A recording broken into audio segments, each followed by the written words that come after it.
Lions use gutsy 4th down call to finish off Packers in thrilling NFC North battle. What's up, football fans? Grab your snacks, because this game had more twists and turns than a roller coaster. And I'm here to break it all down for you. It was a showdown between the Detroit Lions and the Green Bay Packers, and it was a game for the ages. Buckle up because this one had everything: bold decisions, clutch plays, and a dramatic finish that had us all on the edge of our seats. Let's dive right in and talk about how the Lions clinched their second consecutive playoff berth with a thrilling 34-31 victory. Spoiler alert: it came down to one crazy, gutsy 4th down call from none other than Lions head coach Dan Campbell. If you like aggressive coaching decisions and heart-stopping football, keep watching. Dan Campbell, the king of 4th down. First off, let's talk about Dan Campbell, the man, the myth, the legend. This guy has no chill when it comes to going for it on 4th down. Seriously, if you've ever thought, is he really going to go for it again? The answer is always yes. He's the kind of coach who looks at a 4th and short situation from his own 31-yard line and says, "Nah, let's roll the dice." If you haven't noticed, Campbell's mentality is simple: play aggressive, win aggressive, and let me tell you, this mindset has been a huge factor in the Lions' success this season. Now, you might be thinking, why go for it on 4th down with 43 seconds left? With the game tied and the ball in your hands? Oh, you know, because Campbell wasn't going to let Green Bay's Jordan Love get a shot at the win. I mean, who would? Instead of playing it safe and kicking a field goal to take the lead, Campbell told his team, "Let's finish this on offense."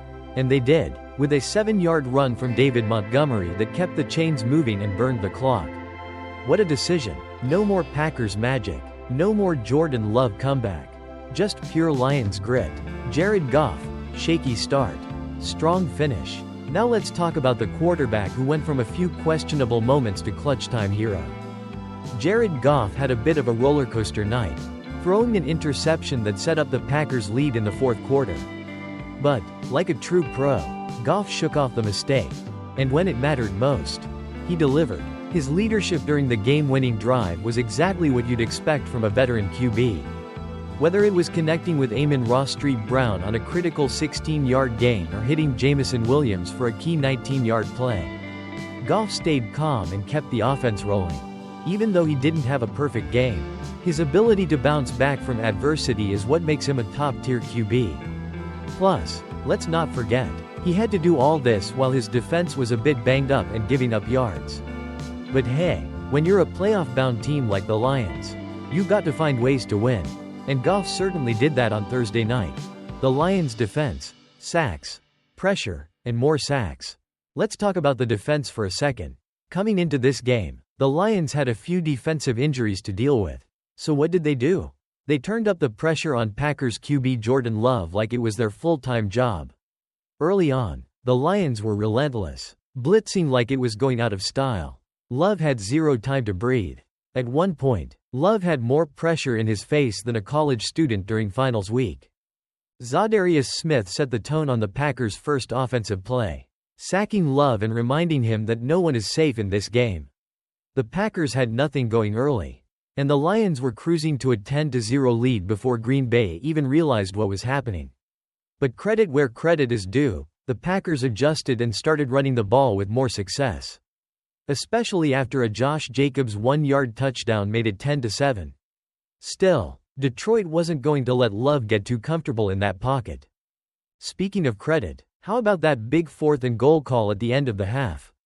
With the Lions facing a crucial decision and the clock ticking down, Campbell decided to go for it, bypassing a field goal attempt.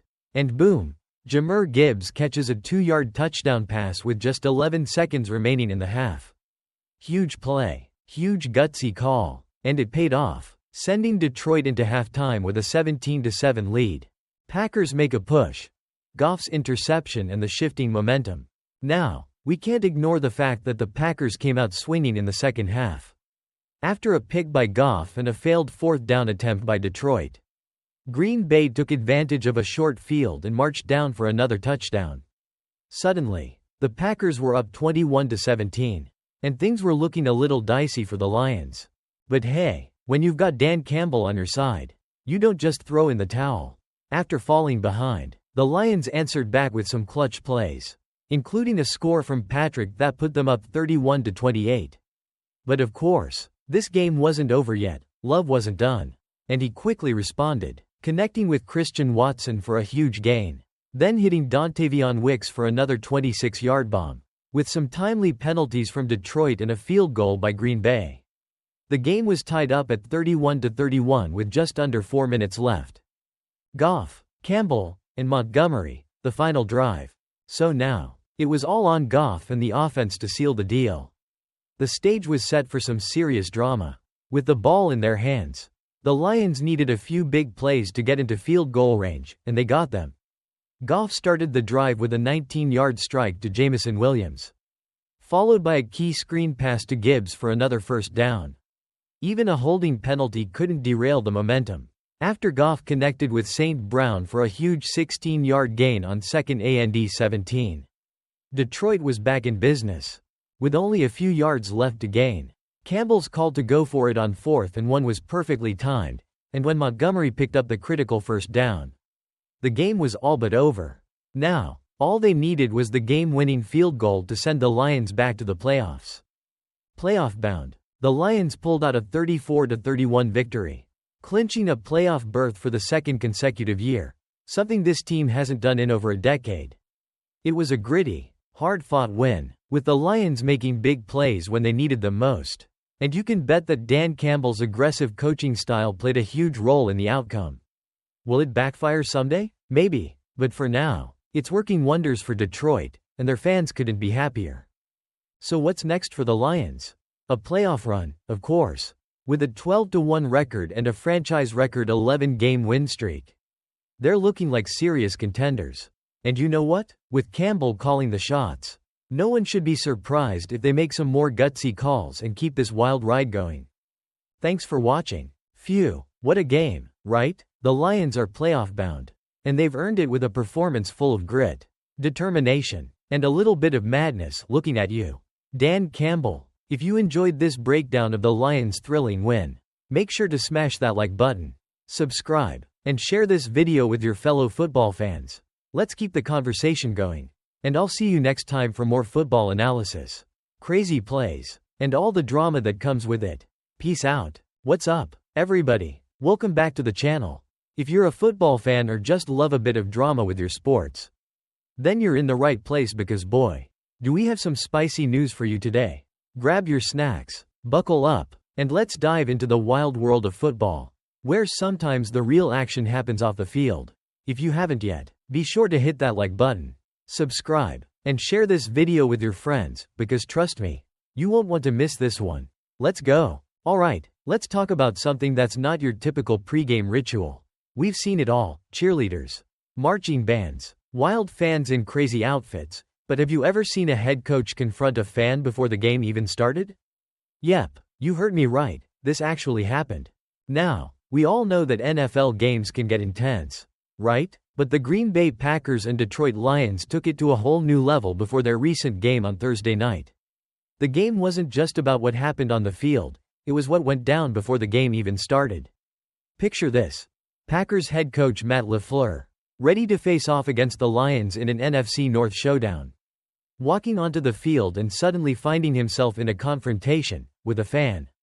But not just any fan, a Lions fan, wearing a Brian Branch jersey, who somehow made his way past security and onto the field. Now, you're probably thinking, wait, what? How does this happen? I mean, I get it. Security's gotta be tight at a big game, right? Well, apparently not, because this fan was strolling around like it was his own backyard. And to make matters even juicier, this fan wasn't exactly there for the team spirit vibes. Oh no, this guy was trash-talking and making threatening gestures to the Packers players. And you know what? That's when LaFleur, a calm and collected coach, decided he'd had enough. Cameras caught the whole thing as LaFleur got right up in the fan's face, metaphorically, of course. The guy was tossing out the classic throat slash sign, a gesture that, let's be honest, we've seen on the field but never before a game even started. I mean, talk about starting things off with a bang, right? So, what did LaFleur do? He didn't back down. Instead of just shrugging it off, He made sure to confront the fan, all while the officials were trying to get the guy escorted out. But here's the kicker. LaFleur wasn't exactly thrilled with how security handled the whole situation. He said, and I quote, "I thought it was pretty unsportsmanlike. I've never seen anything like that. Yeah, no kidding. Matt, you're not exactly used to having to referee before the game kicks off." In his post-game interview, LaFleur wasn't shy about expressing his frustration. He pointed out how, in his experience, security usually handles these things much better. He didn't mince words when he said, "You're trying to de-escalate it. And then he gets in my face. I would like to see security step in and get him out of there." Well, when your coach is telling you to step up your security game, you know you've dropped the ball. And let's be real, who wouldn't be frustrated in that situation? LaFleur was there to coach a team, not break up fan altercations. But hey, that's sports for you, always keeping you on your toes. Now, let's fast forward to the actual game, Packers vs. Lions.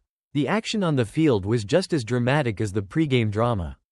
The Lions came out on top, winning 34-31 in a nail-biting finish. But let's not forget, this wasn't just another regular game. This was a classic NFC North showdown where the stakes were high. The Packers, sitting at 9-4, were looking to gain some ground on the division-leading Lions, who were 12-1 going into the game. The Lions, despite facing a number of injuries and a depleted defense, managed to rise above and get the job done. Jared Goff might have thrown an interception, but he bounced back strong with some key throws in the final minutes, showing why he's been such a solid quarterback this season. And let's not forget about Dan Campbell, the man, the myth, the legend. The Lions head coach didn't hesitate to make bold calls, even going for it on 4th down like it was a Tuesday afternoon stroll. Campbell's decision-making helped the Lions finish the game strong and secure a playoff berth for the second year in a row. Talk about confidence. But back to LaFleur and that pregame debacle. What happened to the fan? Did he get banned for life? Was he thrown into the pit of shame, never to return to Ford Field again? We don't know for sure, but it's safe to say he wasn't sticking around to watch the Lions seal the deal. And really, who can blame him? After all, when the coach is that upset, you might want to get out of there before things get even more heated. Well, that's a wrap on today's wild ride through the Packers-Lions pregame drama and game breakdown. What do you think? Should LaFleur have handled it differently? Should security have stepped in sooner? Drop your thoughts in the comments below. I want to hear from you. And hey, if you enjoyed this wild ride of a story, don't forget to smash that like button, subscribe to the channel for more fun, and share this video with your football-loving friends. Thanks for watching, and I'll catch you next time, hopefully without any pregame altercations. Peace out, folks.